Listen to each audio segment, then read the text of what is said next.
Closing. Closing is nothing more than asking a prospect to make a buying decision right now. It's the act of making a prospect make a yes or no decision to buy right now. The key to closing is to be able to place the prospect's brain into a yes-no buying decision as many times as you can, all while keeping them engaged and in good spirits. This is done by reframing in different ways or from different approaches and from different consideration points, giving them a new consideration point every time until they ultimately say yes when you ask them to make a yes or no decision on the X attempt. You do it by saying something like this when they say no the first go around. I understand, but let me ask you this. And then you reframe. Move the ball to a new yard line. Rebuild value, give them a new reason to make a new yes-no decision, and ask again.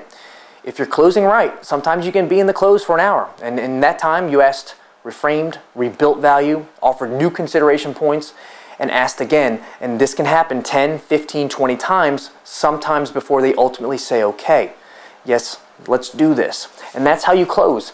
The creative ability, muscle, and discipline to keep the game going and be able to ask again and again in new reframed ways until the buyer's mind ultimately experiences what is called, scientists will call ego depletion or self-control depletion.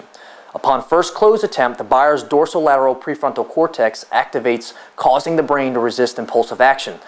That's why it's so important and necessary to continuously reframe and re-ask to buy, because that continual decision-making process lowers the buyer's self-control mechanism in the brain via the scientific phenomenon referred to as self-control depletion. And the self-control gets less and less, and meanwhile the value and sweetness of the deal is getting higher and higher. And ultimately, when the two cross paths, the buyer folds, and now they say, yes, let's do this, I'm ready to buy. It's not amazing, it's just science and skill. That's why using Surgency is so effective deep in the closing rounds, because not only have you depleted their self-control, you deliver the knockout blow by spiking the dopamine levels in their brain, causing impulsiveness and urge-driven actionable behavior. Self-control depletion followed up with Surgency is a 1-2 knockout punch that yields amazing results.